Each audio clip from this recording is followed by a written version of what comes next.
Assalamualaikum warahmatullahi wabarakatuh. Suatu ketika saya bersuan Mbah Maimun Zubair almarhum almarhumah. Beliau bertanya bagaimana pripun hukume nggunakake dana haji kangge mbangun negara. Dan sebelum saya jawab, beliau sudah membuatkan saya dijawab.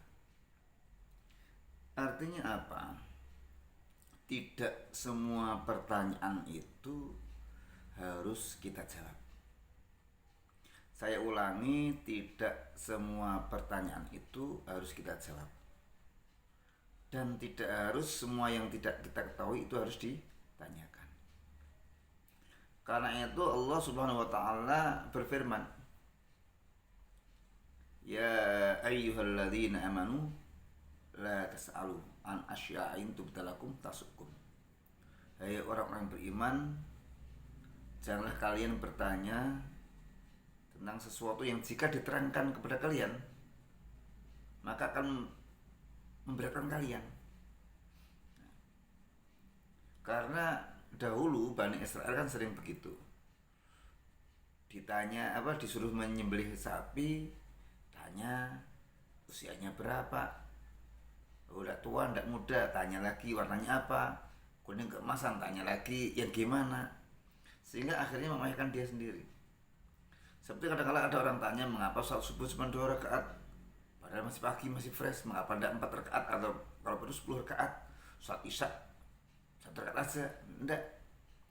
Masalah-masalah seperti itu tidak perlu ditanyakan. Terima saja sami'na wa ata'na. Kemudian menjawab pertanyaan pun demikian pula. Seperti yang saya ceritakan bagaimana almarhum Mbah Mun bertanya pada saya, yang sebenarnya tersirat di situ itu bukan Mbah Mun bertanya. Mbah Mun sedang ngajarin saya untuk tidak gampang memberikan satu jawaban atas sesuatu yang kita juga belum tahu. Kita ini kan hanya mustafti, orang yang minta fatwa, bukan mufti, bukan orang yang berfatwa. Kalau kita menuntut kisah-kisah para ulama dahulu, Imam Malik dan imam-imam yang lain, ternyata tidak semua pertanyaan yang diajukan dijawab. Karena apa? Banyak pertimbangannya. Nah, sekarang ini orang itu kan terlalu hobi jawab pertanyaan. Imam Malik rahimahullah ta'ala, beliau itu kadang-kala tanya sekarang, jawabnya pekan depan, bahkan bisa bulan depan. Pernah ketika beliau ditanya tentang budak, beliau tidak segera jawab. Kenapa? Ternyata beliau kumpulkan uang untuk membebaskan budak, baru beliau mau jawab. Nah, ayo ikhwafillah, sekarang itu demam orang itu bertanya, tapi tidak pada seorang kiai tertentu, tidak pada ustadz tertentu yang memiliki kapasitas keilmuan. Akan tetapi pertanyaannya dilontarkan dalam grup-grup WA, grup-grup Facebook atau yang lain, yang mana kemudian orang yang menjawab itu tidak memiliki kompetensi, tidak memiliki otoritas. Jawabnya asbun, asal bunyi, Tony, Watan Muni. Dan ini sangat berbahaya sekali. Imam Hambali, Imam Maliki, dan imam yang lain pun tidak segera jawab pertanyaan. Kenapa? Karena kehati-hatian. Satu ketika Imam Hambali pernah ditanya berapa jumlah hadis yang perlu dihafal oleh seorang untuk berfatwa. Apakah 100.000 sudah cukup? Belum. 200.000? Belum. 300.000? Ya, saya ini sudah cukup. Sekarang orang tidak hafal 10 hadis, menjawab pertanyaan-pertanyaan sakarpe udri dhewe, ndak pakai literatur, ndak pakai pijakan-pijakan yang dibenarkan dalam syariat. sehingga jawabannya ngambang. Menurut saya. Nah, kamu ki sopo? Kalau agama ini hanya cukup menurut saya, maka tidak ada tanya jawab, karena semuanya akan menurut saya. Jangan malu untuk mengatakan saya belum tahu. La adri.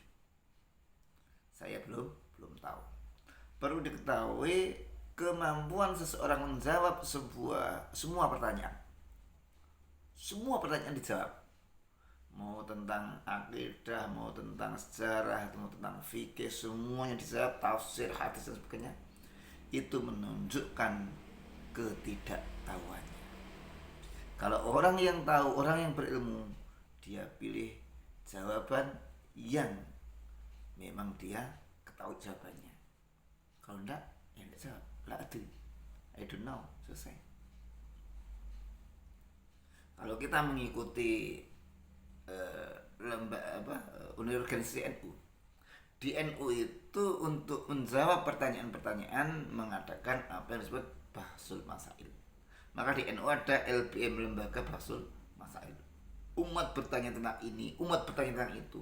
Yang mana pada zaman Nabi Shallallahu Alaihi Wasallam itu belum ada, adanya zaman sekarang. Jual beli online itu kan tidak ada zaman Nabi. Banyak sekali yang tidak ada zaman Nabi, tapi sekarang ada. Dan inilah realita. Termasuk dalam hal ibadah. Dalam hal ibadah itu ada banyak hal yang kita tidak sama dengan Nabi, tapi masih mengikuti Nabi. Itu kan tidak sama plek. Maka kalau saudara-saudara kita, atau mungkin Anda juga masuk, yang menganggap apapun yang tak pernah dikerjakan oleh Nabi dan sahabat dan tabi'in 3 generasi awal, berarti itu bid'ah. Pertanyaan saya, bagaimana hukum khutbah Jumat dengan bahasa Indonesia? Bukankah itu aktivitas ibadah? Dan bukankah itu tidak pernah dilakukan oleh Nabi, sahabat dan tabi'in sampai imam mazhab 4 enggak? Apakah Anda kan hukumi bid'ah? Ada lagi seorang ustadz, Fulan bin Fulan, saya sebutkan, mengatakan sholat tarawih lebih dari 11 rakaat itu tidak punya dasar. Dia bilang tidak punya dasar. Padahal kalau kita merujuk kepada kitab-kitab fikih, para ulama itu berpendapat, ulama terdahulu maksud saya, sholat tarawih itu 20 rakaat plus 3 witir. Ada lagi yang 36 rakaat plus witir. Karena orang itu tidak punya ilmu, jawab ini yang menurut Nabi, ini menurut Rasulullah. Apakah dia pernah bertemu dengan Rasulullah? Apakah dia pernah bertemu dengan Nabi? Ada lagi yang mengatakan seandainya itu baik pasti Nabi kerjakan. Seandainya itu Nabi kerjakan pasti saya mengikutinya. Bos. Kalau dikasih tahu Nabi sholat malam itu dari tengah malam sampai subuh, apa dia juga akan ikut mengerjakannya? Itu namanya tebang pilih. Oleh karena itu, jagalah lisan. Jangan gampang menjawab pertanyaan, dan jangan mengeluh untuk mengatakan la adri, aku belum tahu, itu belum saya pelajari. Karena itu menyelamatkan Anda daripada memberikan satu pendapat yang tidak pakai dasar. Dan jika ditanya masalah-masalah agama, maka kemukakan dasarnya. Ada Quran, kemukakan ayatnya. Ada hadis, kemukakan redaksi matanya. Ada takbir-takbir dalam kitab fikih, usul fikih dan lain-lain, maka itu harus dikemukakan. Yang repot kan baca kitab tidak bisa, ngaji juga baru kemarin sore, baca Quran amburadul, itu sudah berfatwa menyalahkan orang lain.